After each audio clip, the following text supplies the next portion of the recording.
You totally look like Cassie Ray. Oh. No bueno. Oh, my bra. We're on. Just saying. I was waiting for you to be ready. Okay.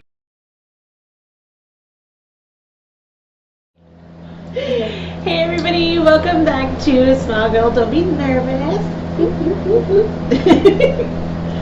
Get out of my brain. Get out of my brain. What the fuck? Thanks for coming back. This is officially quote number 1, episode 2. Look at my shirt. Oh, so in our first episode, we talked about how we have Shauna's Calamity Jane's designs, and this is one of her sweaters. It says, my ass It's freaking freezing. is freaking freezing. And it's a donkey. Nah. How cute. Love it. Yes.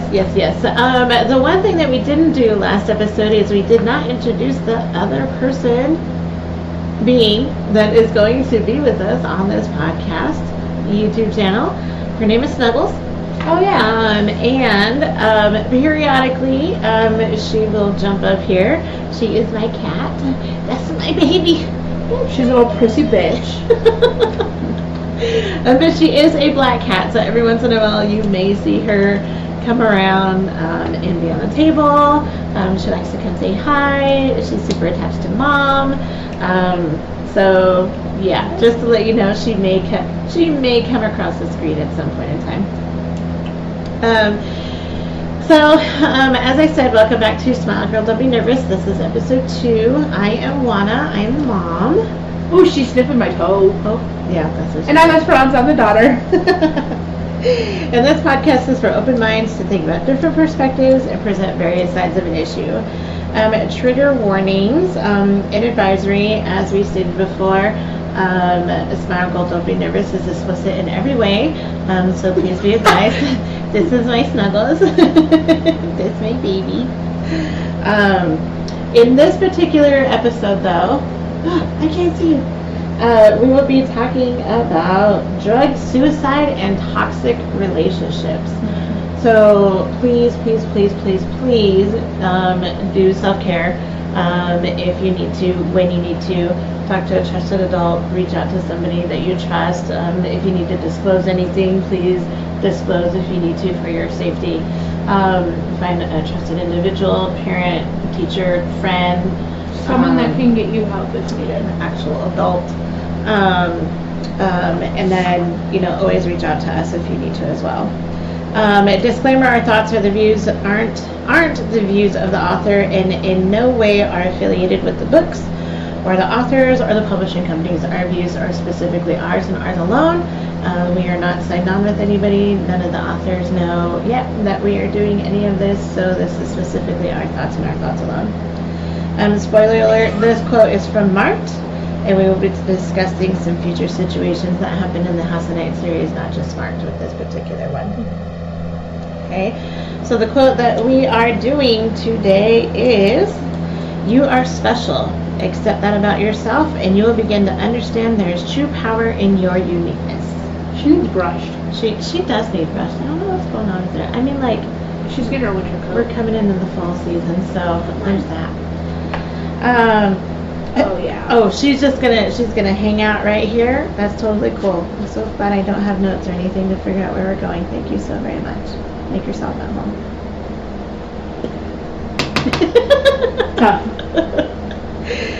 So, just to give you the context of where this quote is from, Zoe was just marked as a fledgling by a marker. Sorry, I thought I had something on my face. It's probably Snuggles' hair. It is. So Zoe was just marked, and she was running on Grandma Redbird's lavender farm, and she fell and hit her head, and she hit a rock. So she's passed out, and she's meeting in the spirit realm with Nyx. Okay. Shoot, I was trying. So she's meeting in the spirit realm with Nyx, and Nyx is telling her that Zoe is her eyes and ears in the world today. A world where good and evil are struggling to find balance, and this is found on page 40. Okay. I think you remember this quote. I do. This is part of the section that Mama did read. Yeah. No, that you listened to. I read and listened to this. Okay. All right. Look at me go. So we will be including an article called Radical Authenticity by Ken Bradford. It is from the Existential Analysis, Journal of the Society for Existential Analysis in the January 2019, Volume 30, Issue 1, pages 115 to 127, so a total of 13 pages. So if you need that citation is in the show notes, so go ahead and help yourself there, okay? Authenticity refers to what is true, genuine, or actual. Authenticity demands a resoluteness in the face of vulnerability. So Zoe and her friends do this throughout the entire episode and even in the Other World series. The struggle in her mind between what she's capable of and what she's doing on the outside is always at odds with each other. But that shows her authenticity to herself and her thoughts. So she accepts those thoughts. Even though she's constantly telling herself that she's just a kid and doesn't even know how to parallel park. She says that numerous times. Shit, I don't either. Especially towards the beginning. She's like, I don't know that I can do this. I don't even know how to parallel park. I'm just a teenager. But she's literally rescuing the school and figuring things out on the fly. How often do we do that? Just daily. Okay, all right, you're right. So, excuse me. So an example about this is, as I mentioned in episode 1, I am helping Shauna be on the board of directors for her Underground Bull Riding Productions. And we had a board meeting in Buffalo, Wyoming, which we have memories of Buffalo, Wyoming. And so I was really hesitant to be there in the first place. I was really like I don't want to be here. But I, am Shauna's right-hand man, woman, whatever. And I was like, okay, like I got this, like I've done the notes, we've got everybody's handouts, everybody has their own folder. We've got everything in order. We have the agenda. We're going over a meeting. Justin's there, and Michelle and Michael McGill are there. Shauna's there, and myself. Shauna and I were the first ones to show up, so we grab a table. I'm like handing everybody's folders out. As soon as they show up, I'm getting everybody a pen. Like I am set, right? Because that's like what I do. And Shauna starts going over the agenda, and I'm following along. I'm like, okay, yeah, we're going good. I interject about like what she's missing or parts that she's missing, just like little tidbits of information. And then it comes to the part where I need to talk because I am doing like the paperwork side of it. So like grants and fundraising and figuring out a marketing plan and that kind of thing. And so I'm talking, and then they start talking about photographers, because Michael and Michelle have McGill Photography. Look them up on Facebook. Their pictures are fabulous. Like I cannot talk enough about these pictures. They follow us to all of our rodeos and other rodeo events in the state of Wyoming and Utah and Montana and South Dakota and stuff, neighboring Wyoming states. But they are fabulous. Like I cannot mention enough how great their pictures are. But they start talking about photography and wedding photography and how kind of like the upper class, it's not about the quality of pictures that you get. It's how much you spent. Yeah. Oh, well, you spent $5,000 on a wedding photographer? I paid 10. I paid 10. And then all of a sudden I was like, I started looking around the table and I was like, oh my God. Like, I don't have anything in common with any of these people at the table. These people, grew up in like higher society. I grew up super low class. I went to a Title I school my whole school career. Anybody who knows anything about Cheyenne, I grew up West Side Cheyenne, like literally across the street from the Taco Bell headquarters. Like it was not Taco John's. I'm sorry, did I say Taco Bell? I'm sorry, Taco John's headquarters. It was not a good neighborhood. We were the colored neighborhood, so we had, all the Mexicans, all the blacks, and all the, we had natives, and, we were definitely a Title I minority school. It wasn't the main school right off the base, because Pioneer Park was the main school right off the I went there. Base. Yeah, she went there. But we were like the second nearest school right off the base. So not only did we have all of the minorities at the base, but we also had the military kids going in and out of our school. So that was kind of how I grew up. And so I'm looking around the table and I'm like, all of these people have tens of thousands of dollars in my bank, and I literally have like 12. You know, like dollars, not hundred. Yeah, no, like $12, right? Yeah. Like, and everybody at the table has like tens of thousands of dollars in their account, and this is the way they grew up. And I'm like, I don't even have. How do I add something to this conversation, right? And so, at that point, it wasn't even about the board meeting. At that point, I was like, I don't deserve to be here. Like, I can't be here. I don't have anything in common with these people. And then you went down to the I don't, oh man, you know, like I was like, I can't do this. Like, I don't want to do this. Like, how am I going to be in this world if I can't even hang out with like my friends? You know what I mean? Like, and it was just, it was super bad. And I guess we've always just, even with our lower class, we've always hung out with people in a higher, but we don't really look at that. No, that's not generally something that we look at. Like, we don't care about what you've got, what you don't have. No. That's not something that, like, we're, like, looking for. Right. It just happens to be that all of our friends have been higher class. Mm-hmm. Like, Callan and their higher class, and Tavia and the class. Like, so...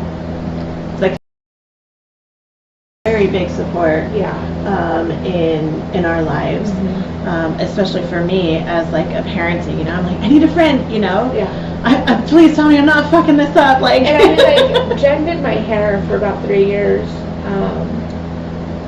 so she was helpful to me. I know this, but that's just not something that we're just like, oh, you're higher class, let's be friends. Yeah. That's not. No, that's never been how we've been, and we've never shied away from that. Oh, I don't want to be friends with them because they're like uppity. That's never been a thing either. You know, like we don't care about that. Yeah, sure. Like if you're nice, we're like, I want several. You know, like that's just how we are. So it never even occurred to me. See, I don't know what made it click that one day that I was just like, oh my God, I can't be here. Yeah. Right? And it was just that self-doubt, you know? And I mean, like, me and my best friend met at church. Right, yeah, back when we were going to church. Yeah. Mm-hmm. And over at Highland Park. Yeah. Big shout out to Highland Park. Love them. Yeah. I mean, like, we were in the same group together. Youth group. You guys had a youth group. Yeah. And that's how we met. Yeah. Yep. So, like, and so it's just those moments, and they hit you out of nowhere, right? Where those self-doubts are like, oh man, what the fuck am I doing? I can't do this, you know? But it's just working through those that... She's not even a looking person. That gets you... Yeah, she is. It's just working through those that helps you get the skills to be better. I'll tell you how that situation all ended up later, but... so in order to cope with the demands, abuses, and seductions of other micro and macro aggressions and malatreatment of the family and world, a person, both as a child and as an adult, is compelled to cope with these pressures by developing strategies of self-defense. So a part of this podcast is that we are obviously integrating integrating peer-reviewed psychological studies into everyday things. Now, a lot of the reason why people don't read peer-reviewed psychological studies is because a big word. Fuck that. I'm like, what? What did you just say? So what I want to kind of do with this podcast is kind of make it very real.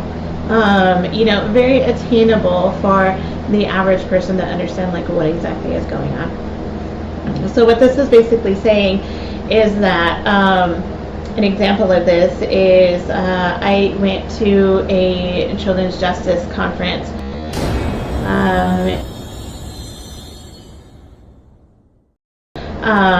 And back in the day, it was called the JAL conference. It's not called the JAL conference. JAL is short for guardian ad litem. But in that particular training in Laramie in June, I believe it was in June, we went to a class who was the keynote speaker, and he was talking about how we kind of water ourselves down for other people.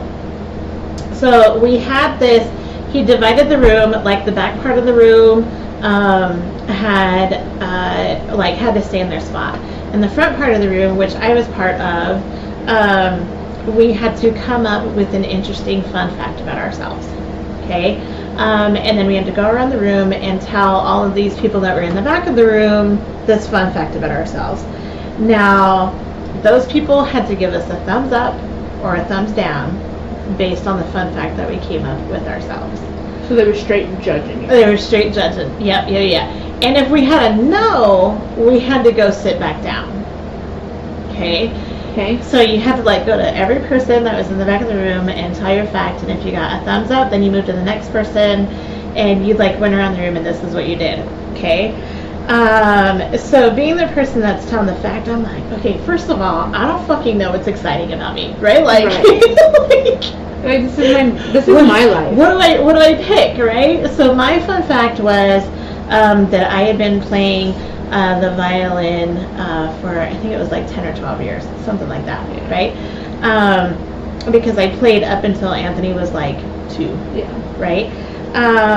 And that was my fun fact, because I am not the kind of person that looks like you play the violin. I'm all about orchestra, which let me tell you what, dude. You give me some classical music, I'm just tears just rolling in my face, because it's a thing for me. That was also your saving grace. That was my saving grace, yes. So I am all about classical music and symphonies and stuff like that. And so I got lots of, thumbs up, and I moved over, and they're like, oh, you're a musician? Okay, that's great. That takes lots of skill or whatever. So I made it to this one guy, and I told him my fun facts, and I'm super excited about it, right? Because I'm gotten all these yeses, and I'm like, yeah, I'm doing good, right? And he's like, that's your interesting fact about you? And I was like, yeah. Well, it was. Fucking David down. Right? And he's like, yeah, I'm going to have to say no. And so I went to go sit back down, and I'm sitting there, and I'm like, but why?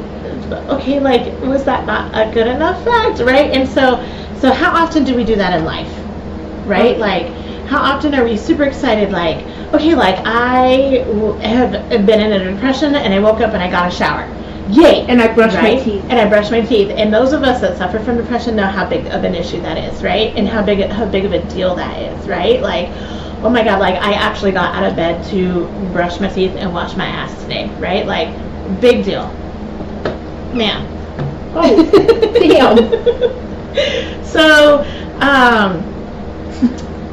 but how often do we run into other people to be like, oh, well, that's all you did today? That's what you could muster up to do today? And as people who have gone through depression, we're ooh, look at you go! Right. And you're like, do you know how much that took to get to do those things? That I brushed my teeth today, that I actually got out of bed to take a shower today. Do you know how big of a deal that was? So depending on who your circle is, that's when you start really compromising yourself and who you are against these micro and macroaggressions to be to cope with these demands and expectations of who you're supposed to be in the world, right? So as a result of that, we come up with walls to cope with hard situations, right? And we become different people in those situations. Yep. And we are amazing actresses 100%. in that aspect. I can't tell you how many times, I have met people and they're like, oh wow, I had no idea that you were going through that. I'm like, yeah, and you never would have known had this thing come up or whatever, you know what I mean? Because we are so good at keeping those in. However, I am learning in counseling. It's not healthy. That's not how it's supposed to be. And so I'm starting to really open up about those struggles that I have and that kind of thing. So we're going to pause for a second because I forgot to turn off the fan. So we just we tend to keep those things inside.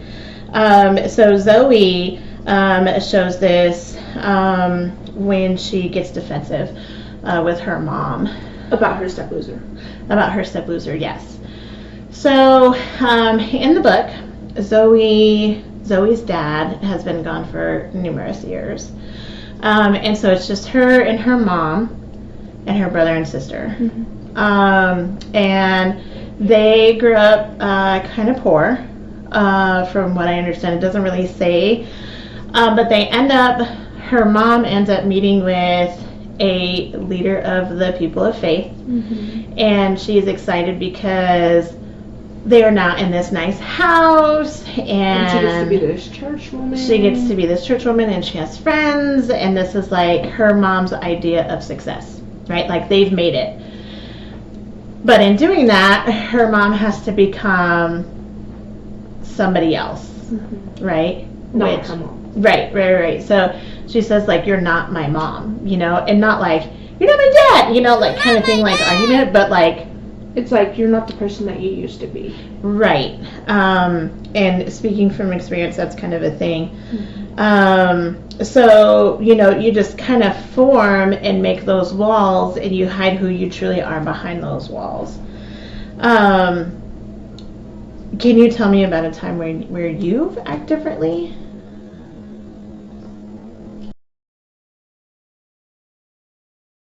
When I was with my ex, Cody, I was very much me at the beginning, and then I really started hanging around him and hanging around that circle, and I became very mean. I was very much of a bully. You're standoffish. You're very standoffish. Yeah, and I was very, like, no fast movements, like. And it didn't matter, like, what kind of conversation we were having. I was mean. Yeah. Yeah. It was a fight. For everything. And, like, I guess with my dad, too, like, I never knew what I wanted or anything like that. So I was changing what I wanted all the time and telling him things that I wanted that I didn't want. Telling him things I want. Yeah. It's just trying to fit in wherever I can, and that's not something that needs to happen. Right. And I kind of did the same when I was married. I definitely became full-time wifey wanna. Oh yeah, wifey wanna. I wasn't working, and when I was working, I wasn't there long enough to like maintain my own identity, and so I was basically a stay-at-home mom. And that was a struggle in itself because I can't sit still for shit. I just can't. Even though there was a lot to be done during that period of time, it just wasn't for me. And so it was all about my husband and what I was doing, and making sure everything was perfect and prim and proper, and dressing a certain way and acting a certain way, and had to be ladylike because he's from the South. And it was perfect. Everything, down to the last minute details. It was just we tend to take on those roles as a way to form into those macro. I'm going to say macro because those are big aggressions. Yeah. So we have the power to change, twist, or shrink ourselves to fit into that constructed reality. We lose touch with the fundamental interrelational and undivided actuality of our nature. And that just goes on to say that, while we can choose to be a different person, we can choose to take on these roles, we can choose to act a certain way, speak a certain way, dress a certain way, we still need to realize that our true selves are in there, right? So Zoe's siblings have taken on these roles to satisfy her mom, but Zoe refuses to do so. And because she doesn't do it, she has kind of a tumultuous relationship with her mom. She refuses to be someone else, whereas her mother has turned into someone else to experience the benefits of the high society life. I guess we kind of did this too, when you were married. Like, you were like, okay, well, you need to dress up. Like, we're going to Walmart. I'm like, the fuck? I'm gonna be wearing PJ pants, bro. Like, it's just Walmart. And you're like, no, like, and we would fight all the time about that. Like, hey, we're going to dinner. You need to get up and get ready. And I was like, no, like, I'm gonna wear some jeans. And you're like, no, you're gonna be to the nines. And I'm like, what the fuck? Like, Yeah. And so we'd fight all the time. Yeah. And that's actually what started me wearing lashes. Mm-hmm. Was when we had to be prim and proper. Right. Okay, we're gonna pause again. I'm so sorry. We do not have our shit together apparently. Sorry. So I guess I kind of did the same thing that I did with Zoe with my mom. I grew up in a pretty rough situation. My mom had a son when I was 14, and then I had my older brother. So because I'm the Mexican girl, I was required to take on those mothering roles. And so it was a constant fight between my mom and I because I wasn't falling in line, right? Like I was supposed to follow instructions and do what I was told. And at that point, I'm like, I'm a fucking mom right now. Like you're not gonna come here and tell me like what to do, kind of thing. With your kid at that point. Yeah, because I was with him all the time. So I kind of did the same thing that Zoe was doing with her mom, in that I was not taking on those roles that she wanted me to, because I was like, no, like I am going to still be me. Like I don't get to, or you don't get to, tell me what to do at this point. Like, because I'm a mother for all intents and purposes at this point. Bitch, I'm a mother. No drama. So that was quite a thing. And then once again, being married and being that wifey version of me. You weren't mom at that point. Yeah. No, I was very wife. Yeah. Not mom. Yeah. And that's kind of what separated me and you. Even though, like, when me and him were fighting, you were still there for me, but you were more there for him. Mm-hmm. Until the end. Because those roles had to reconcile at some point. Yeah. Like. Yeah. And, like, when it started to get really bad, like, you were like, dude, like, we gotta go. Mm-hmm. And I was like, yeah. So you became Mom Juana at the end, but you were very, very wifey Juana at the beginning. Mm-hmm. And I lost my mom at that point. Yeah. And it was rough. It was rough for me. It was rough for you guys. The situations that were going on. It was not a healthy marriage. At all. It was super toxic. Lots of abuse going on in that marriage. Lots of abuse that lots of people don't know. Yeah. So, I mean, there was just so much going on. But I feel like that really changed when I got together with Justin. Mm-hmm. I was learning how to really straddle that line between being in a relationship Juana and being a mom Juana, and so that kind of came. And, like, we were going through some shit, right, when you and Justin got together. Mm-hmm. Like, everything exploded. Yeah.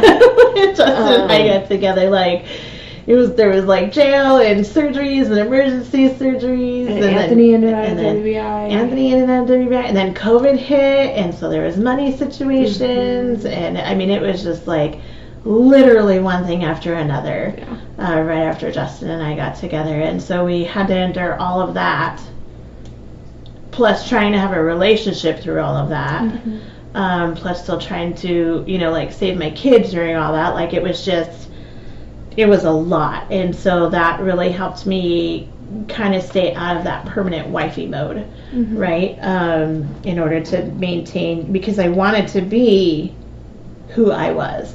Like, I didn't even want to get with Justin in the beginning, because I was like, no, like, I'm still healing. I'm still healing from all of the abuse that I experienced from my husband. Oh, and then you got with Aaron after. Right. And that was a huge drama situation. Yeah. That was stupid. You know, like I was just so done. Yeah. And I just wanted to be alone for a second to like Oh goodness. come back to where I was at. And so Justin just kind of happened. Yeah. And so I was like, all right, like I've got to figure out how to make this work, you know? So facing the truth of, oh, I also wanted to say, pardon my nails in the photographs. You should be seeing my wedding set. And it was looking rough. Yeah. Let me tell you what. Your social security card. Oh, right. So, that was quite the thing. You spent a week into it. Yeah. So that actually brings us to the next point. So facing the truth of self-deception is the humbling first step on any genuine journey of self-understanding and self-liberation.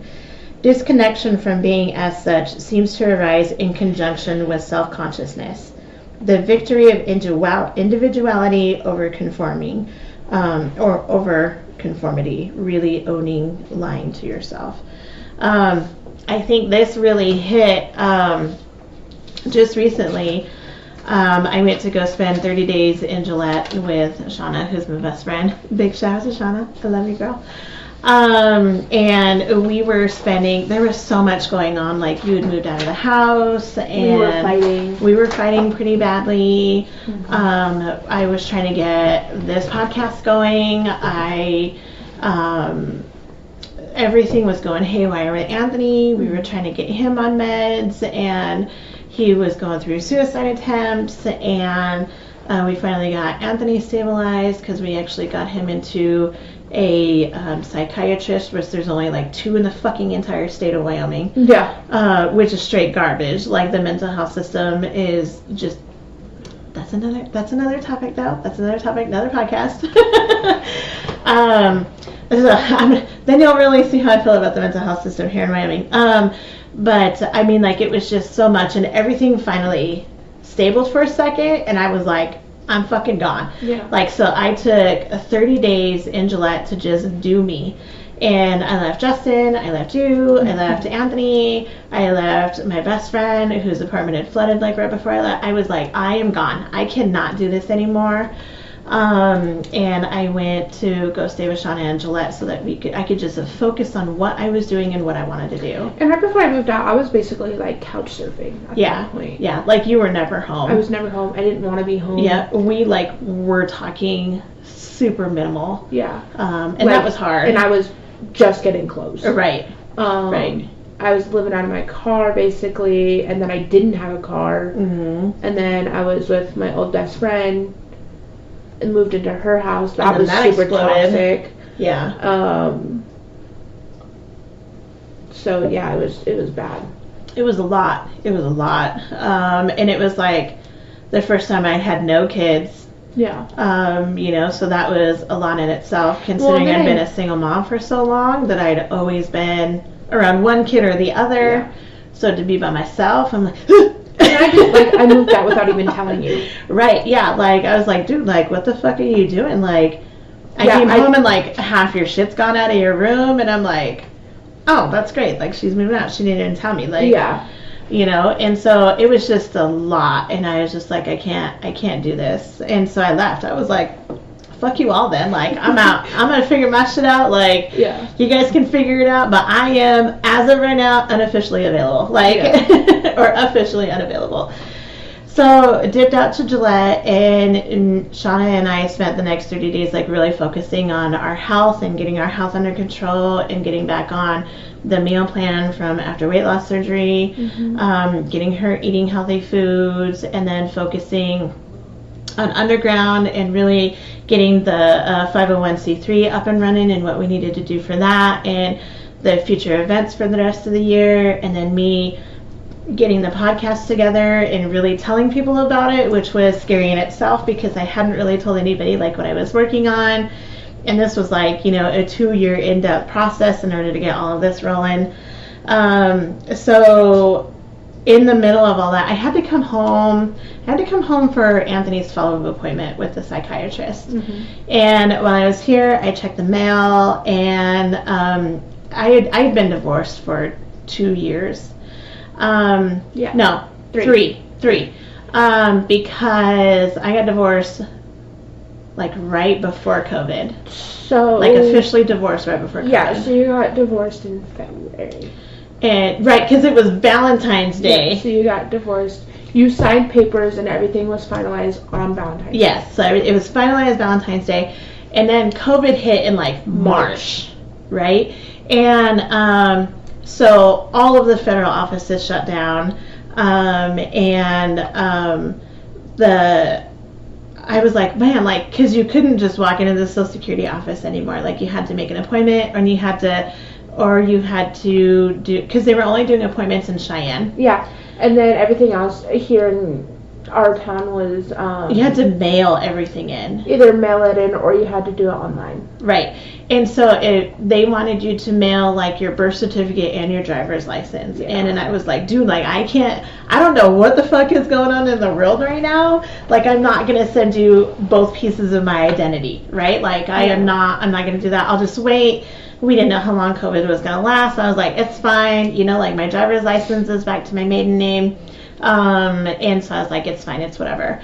Well, in the middle of trying to get everything together for the kids, and they needed their Social Security cards and their birth certificates and stuff, and I was like, well, since I'm here, you know, everything's open now, I'll just go ahead and take care of that. So I had taken care of it, and when I come back... You got yours signed up when I got mine. Right, yeah, because you needed a Social Security card. Because my job. Anthony's dad stole all of their birth certificates and their Social Security cards, like, way back when. I mean, like... When I was a baby. Yeah, like, right after you were born. So, I mean, they had gone... And, I mean, like, I had copies, and that's how, like, I was getting them through everything and DFS stuff.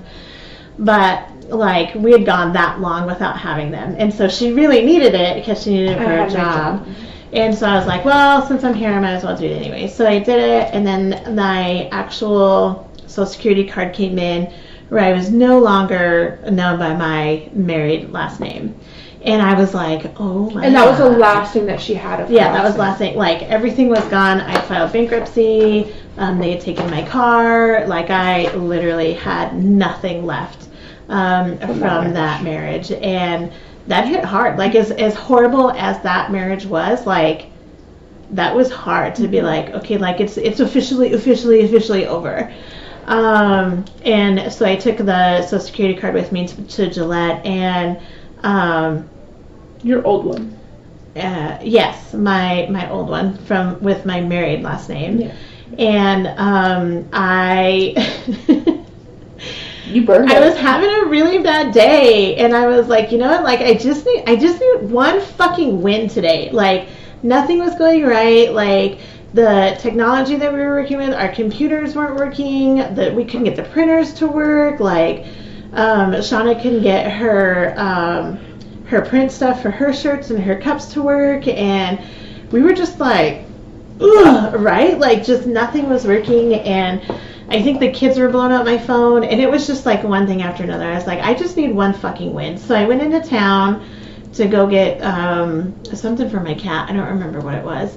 Probably food. Like a litter or something. I don't remember what it was. So I went into town, and there's like a grocery store that had a liquor store next to it, and I was like, period. I'm going to go get a couple of shots for both Shauna and I because we're super lightweights. And my win is we're gonna burn the Social Security card, and I did. Mm-hmm. We took a shot before, and I was like, whew, okay, I had to get some oomph to do it, and she said a prayer, and I have never seen anything burn so quickly in my life. But that was my way of saying goodbye to Wifey Wanna. Mm-hmm. Now, Wifey Wanna saved me from a lot. Yep. She definitely had a role, that is for sure. And she put up with a lot, and she endured a lot, and she saved the core of my being by being there. Mm-hmm. So that was kind of like a death to me, and I took that really hard. That was a hard day, and then we took a shot afterwards because I was like, right, like that was hard, but I needed to do it to get out of that role, and out of that lull, and out of that low, and out of that mindset that I don't have to be her anymore. Right. She didn't have to be there to protect me anymore, and that was hard. Yeah. So the next point that we got from the article is to increase our capacity for authentic presence involves opening to experience, including our reactivity as it arises, develops, and recedes. It takes firm resolve to be present to the insecurity of naked experiencing.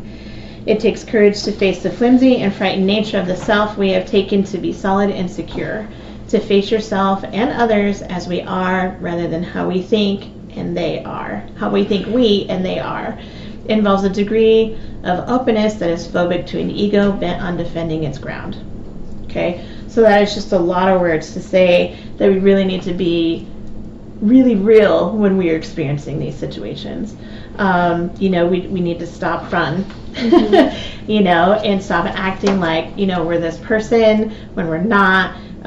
We need to be open and honest about who we are as well as who other people are. Right. Seeing those red flags, seeing those green flags, because even those, when you're coming from lots of trauma, those green flags are terrifying. Yeah. As well. You're like, they're lying. Okay. They're lying. What's the catch? Yeah. What's the catch? You know what I mean? And so, being open and phobic to an ego bent on defending its ground means not relying on that preconceived notion of who you are as well as who they are. Like, oh, well, I already know that they're like this. No, you don't. No, you don't, right? Like, how many people think you're a bitch right off? Oh, everybody. And I walk into a room and everyone's like, like, because we walk into a room together and they're like, oh, well, these girls are total bitches, And then we're all, hi. And it's our RBF, and then we smile and then we're like, oh, hi, and they're like, oh my God, your shirt's adorable, or, I love your outfit, or, oh my God, you're gorgeous, or whatever, and we would do anything for anybody. Mm-hmm. But that, like, when you see our RBF, because our RBF is real, mm-hmm. like, the struggle is real. It's bad. But, like, you don't know her story, you don't know my story, you don't know his story, you don't know, their story, you don't know. So just that phobic to an ego bent on defending its ground, like, you've got to get rid of that. So we haven't come to this part of the book yet, but Aphrodite has quite the wake-up call later in the book about this particular lesson. So she learns quite traumatically how her deception of what she's doing and the role she's playing, not only for Neferet, but for her parents, are not the role she's supposed to be doing as Nyx's prophetess. So Aphrodite is the mean girl, okay? Like, she is the mean girl of the mean girls. Okay?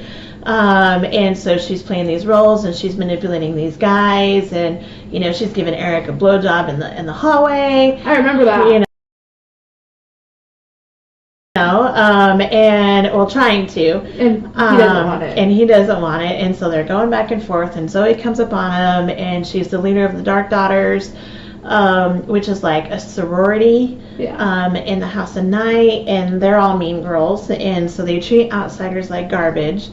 So Zoe was treated like garbage. They didn't tell her that they had laced the wine with blood, and so Zoe's drinking blood. She didn't know. She has an adverse reaction to that.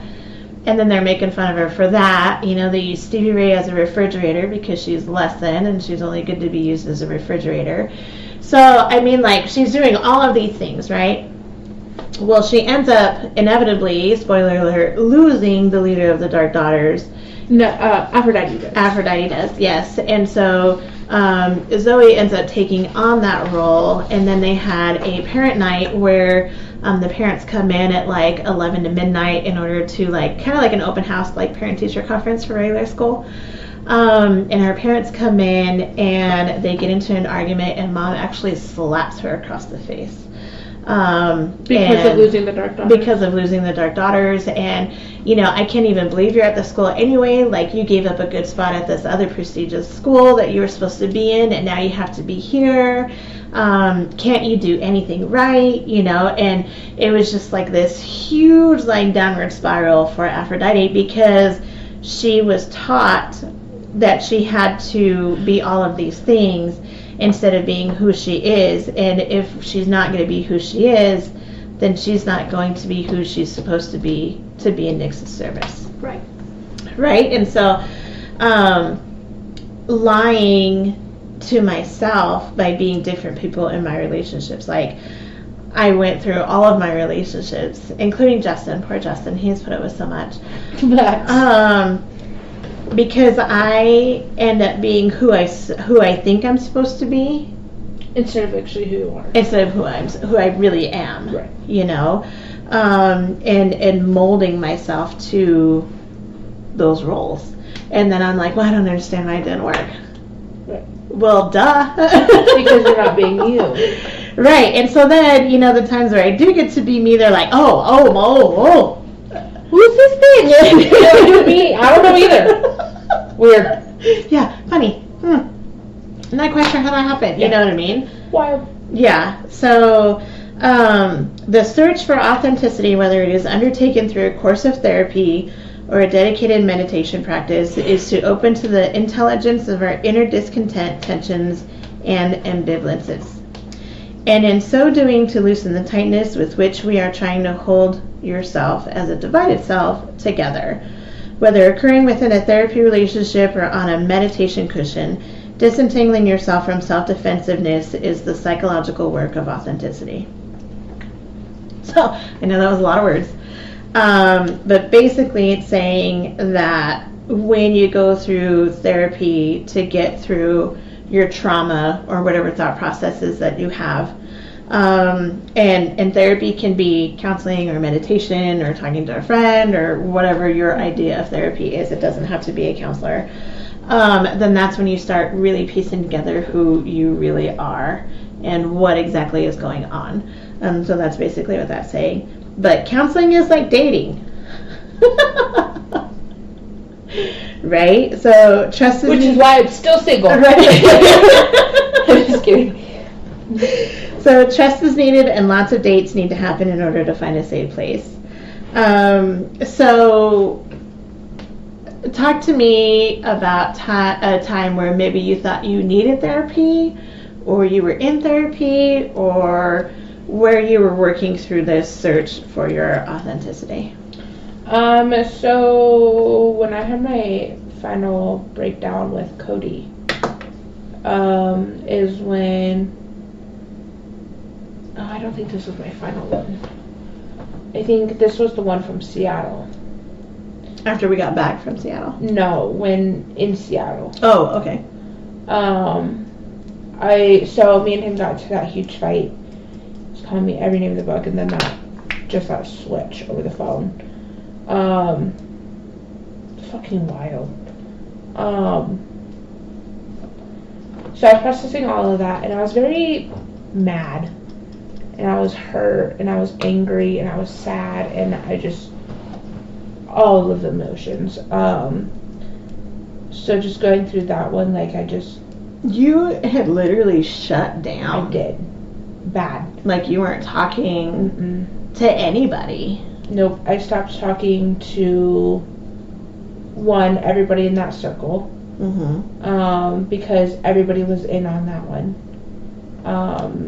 And I stopped talking to you, and I stopped going to school, stopped attending my classes for school.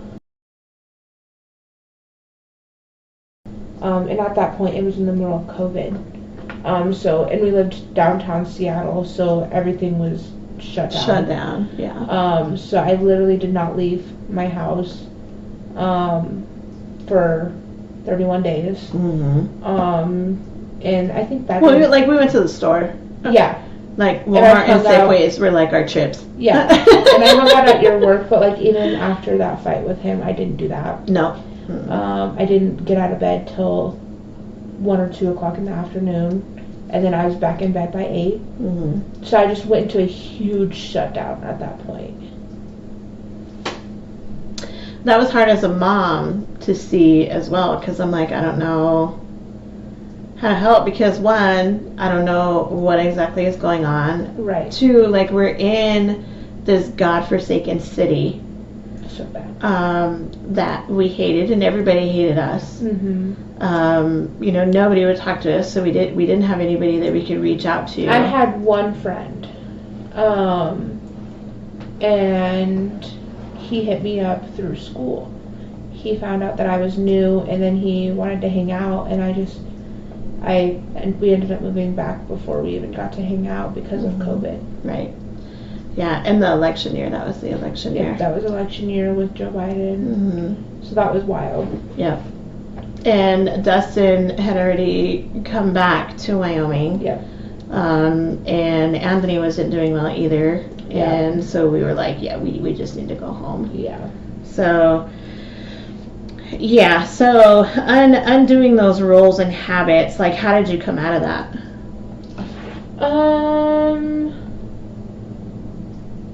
So I definitely got worse before I got better. Right, because you got to disentangle yourself, right? Yep. So, that's when I started my drug use, and my nicotine use, and I was drinking really heavily. So I definitely used substance there for a while. So I definitely got way worse before I got better. And then I just started thinking, like, okay, I cannot let this one boy tear down my entire life because he's done it for 3 years already. And so I just finally woke up one day and was like, I'm done letting him control me when we're not even together. Like, even when we were together, I shouldn't have ever let him control me. Because one, that's not who I am, and two, what the fuck? Like, because you took on that role. Mm-hmm. Like, it's crazy how you unintentionally sometimes take on those roles. Yep. Right? And so you kind of just think about it and you're like, dude, like, this is not who I am and this is not what I stand for. What am I doing? Do you think everybody takes on those roles? Oh, yeah. I think we do it without subconsciously. There we go. Look at me go. I think we all do it without even realizing it. Yeah. Mm-hmm. And that, you know, kind of goes in, so just taking the time Mm-hmm. to try and figure it out. Yep. And I guess that kind of goes along with the time, you know, that I went to Gillette.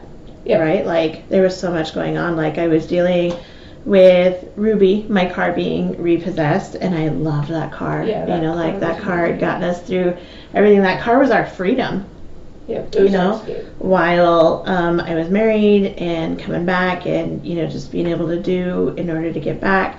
And you we know, went to Seattle in that car. Yeah, we went to Seattle. Man, we had some times in that car, you know. Yeah. And then I was dealing with living back with Justin, because I had lost my apartment because I wasn't getting paid through the state like I was supposed to be. Yeah. I was breaking up with Rob because of the death of his mom. And then he was using you to spend time with me. Yep. So I was going through that, and then I was processing through the rest of the divorce, the major housing insecurity, and then you were putting off your treatment. And you were like, problems. and then you were passing out at work, and so I'm like, dude, like, you gotta, like. And I was working two serving jobs at that Mm-hmm. point. You know, and I'm like, no, like, you need to, you know, you were like refusing to go to the doctors, Mm-hmm. and it was just, it was a lot. And I was physically killing myself. Yeah. The long way. Yeah. And I was still living with my old best friend at that point. So I was very in a depressive state, and I was literally killing myself by the day. Mm-hmm. And so I had to step back for a second and really look at what roles was I putting myself in. Right? And really trying to come out of that. And a lot of people were upset and worried that I wasn't going to come back from Gillette. Yeah, everybody was like, your mom's not going to come back. I was like, she'll be back. Yeah, you'll know when I'm there. But Yeah. and that was, I had just got a new car in order to replace Ruby, and this was outside of the 30 days. Like I had taken 2 days, and had gone and literally locked myself in a hotel room in Gillette, and I didn't even talk to Shauna while I was there. Like we had dinner the first night I was there, so I could tell her like what exactly was going on. No, she came to pick me up. Yeah. She came to pick me up because we went to Rapid City to go get my car. And then you were gone. And then I was gone. And then I checked into the hotel, and then that was it. And she was going through some stuff there while I was in the hotel. And I was like, why didn't you come talk to me? And she was like, because you needed to take care of you first. Like, I needed you to be there for all of the other things that I'm going through, and I can take care of this one particular thing myself. Yeah. So I'd shut off my phone. I went into the hotel. Like, I was still getting messages because I was on my phone researching, but I wasn't answering anybody back. Like, it was like people were really worried because I was not. I was going through something at that point too. I don't remember. You had just been diagnosed. No, it was something that like I needed to contact you for. And they were like, well, just call your mom. And I was like, I physically cannot call my mom because she will not answer. Right. And they're like, why? And I was like, it doesn't matter right now. Like, oh, wasn't that when I was signing out of school? Right. Yeah, you had finished up Finished my classes. Yeah, and it was the end of the semester because you graduated a semester early. Yeah. And Yep. that was my last week of school, and they told me that I could not leave school because, and I was also getting in trouble my last day of school. So they were like, I'm gonna call the cops. I was like, call the cops. Fuck. School's so weird. So I asked if Anthony could do it. I asked if my dad could do it. I asked if Auntie Catherine could do it. I asked if Mina could do it. And I was like literally looking for somebody to just fucking sign these papers. And Anthony ended up doing it. But because he was 18 at that point. Yep. And they knew he was my brother. Yeah. Because he's pretty well known at Kelly Walsh, so there's that. Not for good reasons, but he's So yeah. So I ended up like, they were like, just call your mom. I'm like, I cannot call my mom. I don't understand how you guys don't understand that. And Miss Whitley was like, why? And I was like, you're not even my counselor anymore. What are you doing? Like, yeah. But she had been so ingrained with our entire family and everything that was going on. Yeah. That she was probably worried. And I ripped her ass the last time I talked to her. Yeah. Not the last time, but like the time before that. Right. Because I was mad about my classes. Yeah. So she was trying to make sure I was okay. Right. Yeah. Yeah. And she didn't want me ripping the new counselor's ass. So right. She was like, let me help. Let me take this. But you're so sweet, Miss Lily. Yeah. So, just coming, like, recircling back to the book, like, Aphrodite comes to terms with all of this later on in the series about how powerful she can be once she comes to the agreement with her role Nyx has for her in, like, not putting it off. Right? She no longer has to be the mean girl. She's a prophetess, and her powers are stronger when she works with the team that allows her to be herself and work through her visions. So in the beginning, she's just like popping stuff off and she doesn't know like what information she's supposed to get. But then once she comes together with like the nerd herd, they work with her on how to get through her visions and look for details and like what she's supposed to be looking for and what perspective she's in, that kind of thing. Right. So who you are and who you think you are sometimes very different. So an example of this, and I was just talking about the situation not like the other day. Shauna and Justin and I were working her Calamity Jane booth over at the National High School Finals Rodeo in Gillette, and we were there for a week. And I mean, all the big names were there, like Cinch and Ariat and Boot Barn and all of these other like American, like all of these like huge national brands were there for rodeo stuff. And here we are with Calamity Jane's booth. We're like, hey guys.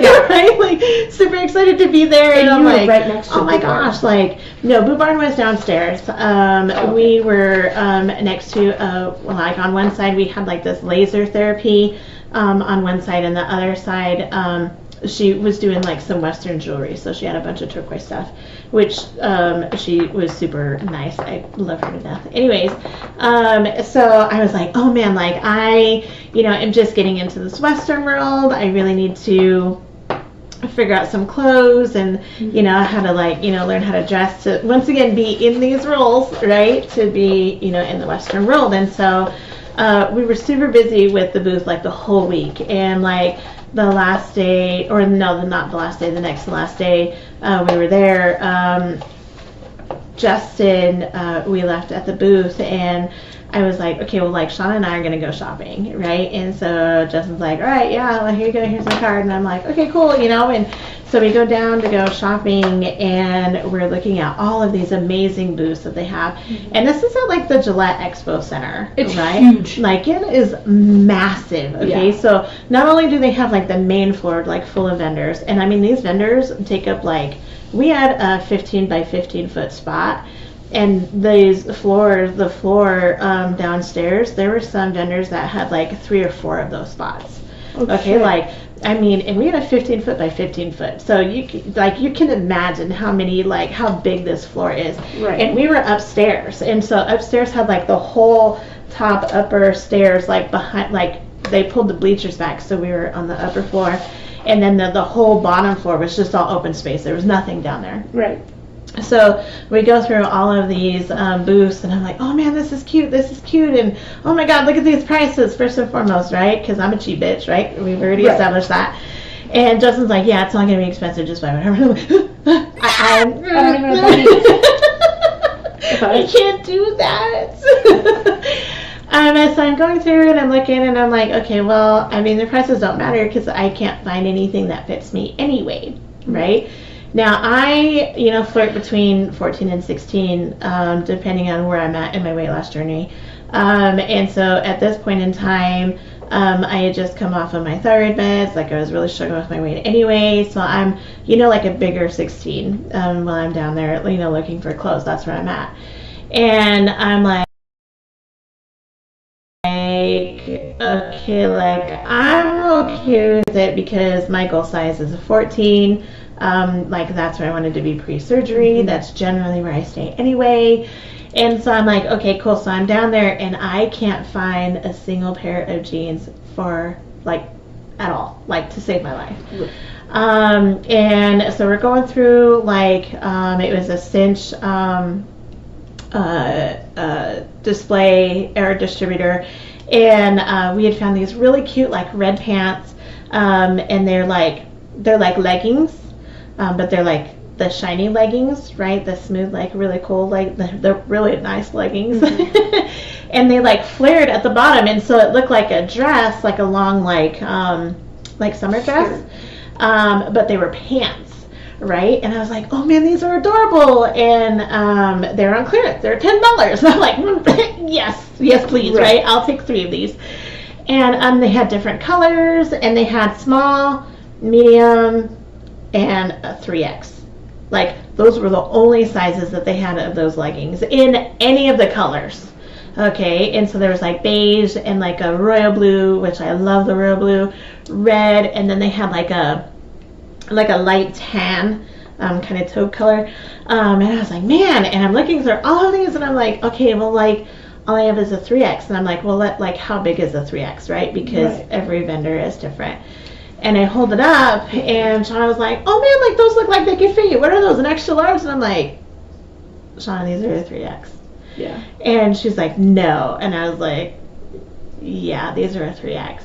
And she goes, well, they would fit you. And I was like, yeah, they would, because they're literally like an extra large size. And, she's like, well, they would fit you. And I was like, yeah, and so I'm thinking, like, that's the problem. And she goes, okay, well, honestly, like, not to be mean or anything, but if you really are a 3X and you try to wear those, they are not going to look good on you. She goes, but I think you should buy them and not worry about the size. And I was like, okay, so I did buy them. And they are for my Las Vegas trip, right? Like it's going to be super adorable. So then I start spiraling. Okay, so I have an inner voice, and his name is Ed, and he is a dick. Like, the things that this guy says to me, I wouldn't say these things to my worst enemy. Yeah. Right? And you have Shaniqua. Yep, I got Shaniqua. And you know, the things that these people say in our brains to make us feel badly are awful. I mean, just awful.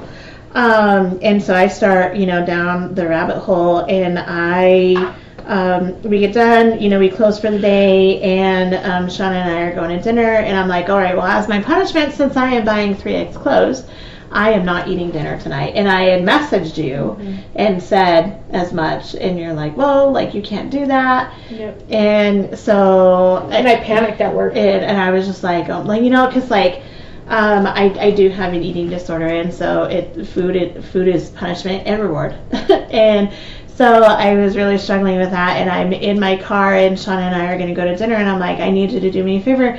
I need you to tell my brain to stop. And she's like, what's going on? And so I tell her, like, all of these insecurities and what's going on, and I'm like, I don't have the body type to be, like, in this field. I don't know what to wear. I can't find clothes. And she totally gave me my reality check. And she was like, Juana, this event is for National High School Finals Rodeo. Okay? And I'm like, yeah, I know. Yeah. Right? It's for high school kids. And that's literally, she's like, it's for high school kids. Like, these clothes are not for moms. These clothes are not for, people like women. Like, just the general women. This is for girls. This is for high school girls. And it took me a second to register. They're like, oh my God, like, no wonder why nothing fits me. But it was just that initial, oh my God, like, who I thought I was isn't what everybody else was seeing. Because I told Justin too, I was like, I'm struggling to find clothes here. And I was like, I don't have the body type for this. I don't have the body type to be in the Western world. Right. And he told me, he was like, your body type is every over 30-year-old 30-year-old woman's body type. Or 30-year-old woman's body type, right? And barrel racer, he's like, your body type is every barrel racer over 30. Like, you have that body type, so it's not that you don't fit here, it's just that you're not finding anything in this particular place. Yeah. And so I'm like, man, like, what are they seeing that I'm not seeing? Right? And so as a result of surgery, and previously from surgery, I have a huge body dysmorphia. Right? And so who I think I am is different than what we see. Is way different than who I really am. Right. Right? And so that's just an example of how that, comes to be. And Nyx comes to Zoe many times throughout the series to assist her in her journey to being a high priestess, and she always gives those words of wisdom that she needs to get to the next step. Mm-hmm. Right? And that's what it takes, is that, hey, you're okay. You're good. You're good. Like, you are fine. Just stop for a second, and you're good. And we've done that to each other a few times. Oh, so many times. Yeah. So many times, So finding the courage to face our inner contradictions and hypocrisies, accepting responsibility for the thoughts and actions of our coping strategies, and embracing the freedom to choose anew going forward. So basically admitting you're wrong. Mm-hmm. And we do that really well, actually. We actually do. Like, even sometimes we're not wrong. Like, we go out of our way to make sure that we say that we're wrong. Yeah. And it's not to appease the other person. It's because we feel so bad that the situation happened in the first place. Yeah, we're like, shh, Mommy, that was on me. Yeah. You're like, no, that was on me. You know, like. And they're like, no, it wasn't. And you're like, no, for real? It was me. Yeah. And I do this to Justin all the time. Yeah. Like, literally this last weekend. You blew the fuck up. I did. I ripped him apart, and I have never spoken to him like that. And I felt so bad. And it was because I was hangry. Those of you that get hangry, you know exactly what I'm talking about, right? I was hot, We were outside. We were in the arena. Nobody was coming to the booth. I was hungry. I was thirsty. Like, I didn't have anyone to talk to. Like, I was already mad about some shit that happened that morning. You know, like, I was just mad, right? And he comes over. I tell him I'm breaking down the booth. I'm putting everything away. He's like, you need to talk to Shauna. I was like, I fucking already did. You know, I'm just waiting for the trailer. He tries to go get the trailer. He comes back like 45 minutes later. With no trailer. Still doesn't have the trailer. And he's like, I don't know what's going on. I'm like, I already fucking talked to Shauna. I don't understand where the trailer's at. And I was like, I'm sorry, I'm just hangry. And he was like, you want me to go get you something to eat? I'm like, sure, you know? And he's like, what do you want? I'm like, anything with protein. Whatever. Just whatever. And then he's like, you want something to drink? And I'm like, dude, I already fucking told you I was thirsty. Yes, give me some, please, give me something to drink. And he's like, well, what do you want? And I'm like, so many questions. Like, we're trying to unpack. We're trying to pack everything out from the booth. Yeah. Right? And the wind is blowing like crazy, so we're losing shirts, we're losing displays. Like, shit is literally flying all over. And he's asking me all these questions. And I'm like, I don't fucking care. I don't care. Just give me something to drink. Water, soda. I'm not even supposed to have soda. Juice, whatever. Just fucking give me something to drink. You know what I mean? And he comes back and he's like, here, just take a minute and go like sit down. And I look at my chair's in the sun and I sit here staring at it, and I'm a server. I could totally like carry a drink and something together and move something with my other hand. But I just sat there staring at it for some reason. And he was like, do you want me to move your chair out of the sun and into the shade? And I'm like, yeah, that would be great. And he does as fast as I've ever seen this man move in my life. You know, he was so scared for his life. Like, so later on, like after we had come back from the event, I was like, hey, like I just want to say I am so sorry. You know, like I have never spoken to you in the 4 years that we've known each other like that before. I will probably never do it again. Like I just don't talk to people like that. I was just, I don't know what it was. There was just so angry that I just popped off. And he was like, if I had feelings, I'd be upset. But lucky for you, I don't have feelings. And I'm this like, boy is more sensitive than a fucking teenage girl. Shut up. Whatever. But you know, like we have to take those times to admit that we're wrong. And that's the only way that we're going to learn how to take accountability and do things differently. Yeah. You know, we're really big on if you're going to apologize for something, the true apology is change behavior. And, you know, like we don't want to hear you're sorry. But it's just not happening. So Zoe goes through many trials in order to learn and experience the things she needs to in order to get to the next stage of her journey. And it's all a building process. You know, one struggle helps with the following struggle, which helps with the following struggle. So it's a process. And Shauna and I are definitely learning that as we're taking, you know, the things that we're doing to a bigger stage and doing, you know, bigger things. Yeah. Not everyone has to be liked. You know, that's another thing that we're having to learn. Yeah. So letting yourself and others be the beings we are without trying to improve anyone, enhance any experience, or strive for security apart from the mystery of being enables us to not merely bear but delight in the lightness of being. So being okay with existing. Can you do that? Sometimes. Sometimes it's a day-to-day like thing. There's some days I'm like, yeah, and there's some days I'm like, what the fuck?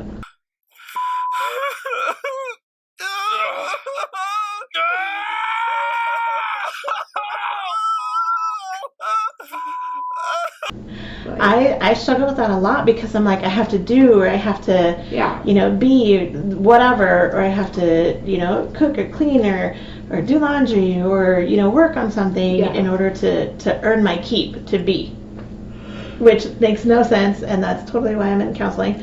But that is hard from somebody who comes from trauma. Right? Like being is being, and being is not allowed. Yeah. Right? And so that's something that we definitely struggle with, because I'm trained to earn, you know, and you know you earn respect, and that's just But there are some things that should be just given. Yep.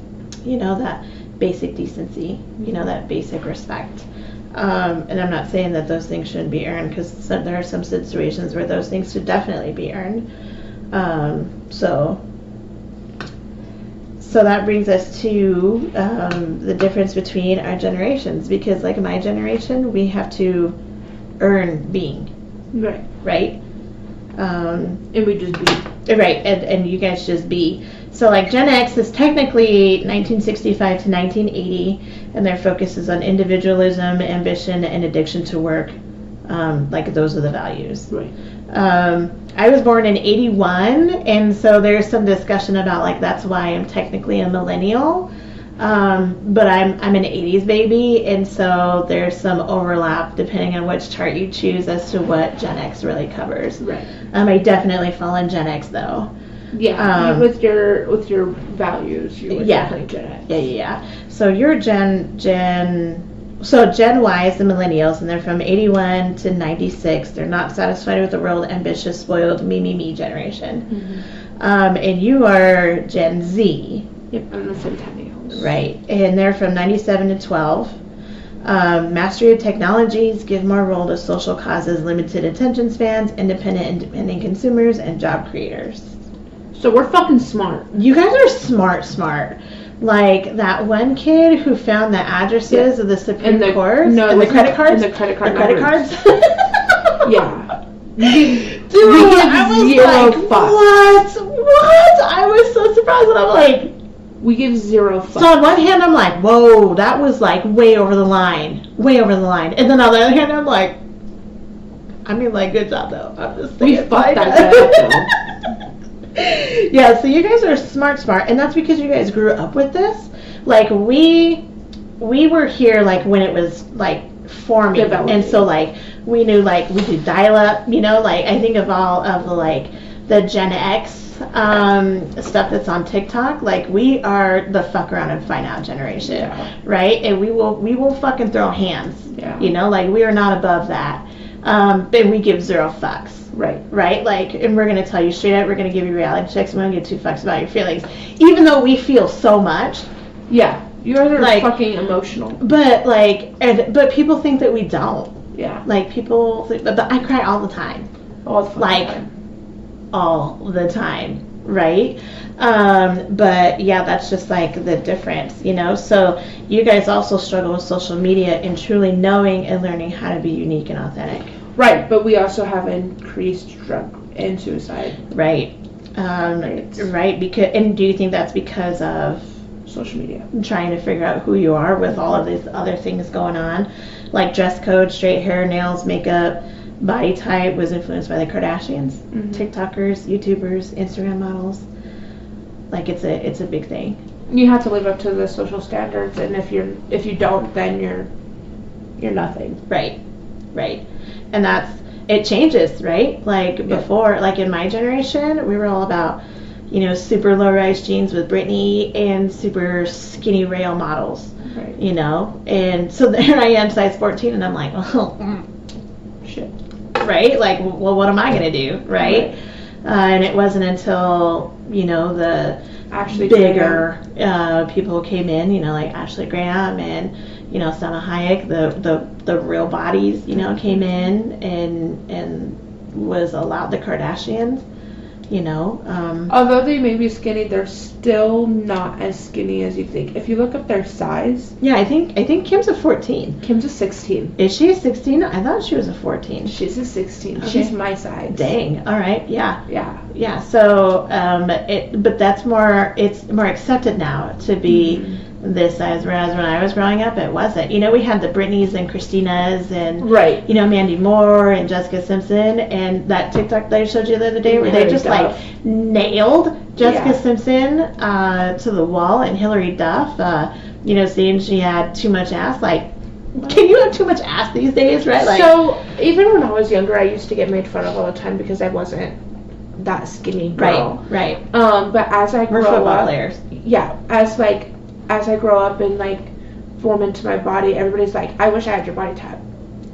bitch, you was just making fun of me like 3 years ago. But Yeah. now that's okay. But it And changes. everybody is looking for my body type. Right, like with social media, and Yeah. that's because of the social media. And how fast it changes. Right. Nobody can keep up. Right. So why do we consistently look for that? To stay relevant. And that brings us to the next point. Through a process of befriending our inauthenticity, we may find the strength to claim our individuality rather than surrender to conformity to the they. Mm-hmm. Right? Like being and owning who you are, as opposed to being like, yeah, I see the Christinas and the Britneys and, you know, the Jessicas and, you know, all these other, you know, Skinny. super skinny, super fit. And I'm not saying there's anything wrong with that, because No. I strive. Yeah. You know? No, it's just not something that we. Like, we're never going to fit in the BMI box. Mm-mm. Right? Like, And even with my doctor's appointments, I've told my doctors I refuse to fit in that box. but our body type won't allow us to fit in Yeah. those boxes. Even after having weight loss surgery, you know, Dr. Helling was like, you're never going to fit in the box. Yeah. And I've. And that's accepted just it, you know, like, and we have to accept that, where everybody's like, the box, the box, the box, you know, you have to fit in the box, and we just can't. We look like we were sick. Right. So Zoe has many opportunities to change into one of the bad girls like Aphrodite or Mean Girls in order to conform to fit in, but she doesn't. So learning how to undo the traumas in our life with the assistance of our supportive circle is difficult. But each of us have to have our own specific journey, complete with experiences and choices. One life is not exactly like another. Two people may experience the same situation, but each may handle it very differently. So those choices, experiences, and perceptions gives us our own personal power to handle each situation as unique as we are. Mm-hmm.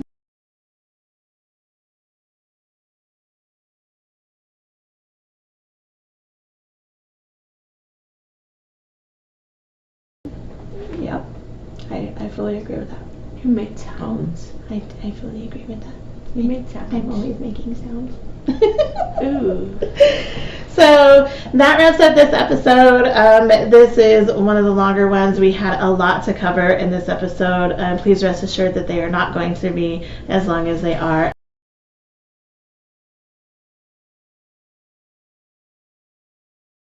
as this one was. There was just a lot to cover in this one. This article went real in depth, and so I really wanted to get the huge points out of this one to show that, you know, we do have to go through a lot in order to remain authentic, and in order to be unique, we have to stay in that power of who we are. So if you have any questions, comments, concerns, email or message on YouTube. We have our email address, smilegirldon'tbenervous@gmail.com. We have our Instagram page up and running at smilegirldon'tbenervous. Still working on TikTok. Still working on TikTok. It's still a process, but it is in process. So there's that. So I'm busy. no. Okay. Our social media director. I have a job and I go to school. So yes, that is in process. But if you want to reach out and share us your stories or tell us how this has impacted you, we would love to hear that. Join us for our next quote from Mark, talking about believing in yourself. Huge deal. Like, comment, and share. And of course, thank you for joining us. We appreciate you being here. Also, this episode will hit during the first day of fall, so that's why we're just so fall-y. Super excited. It has been hot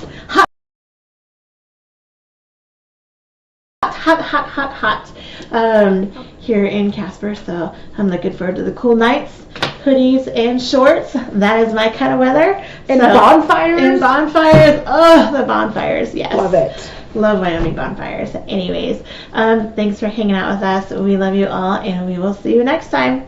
Bye.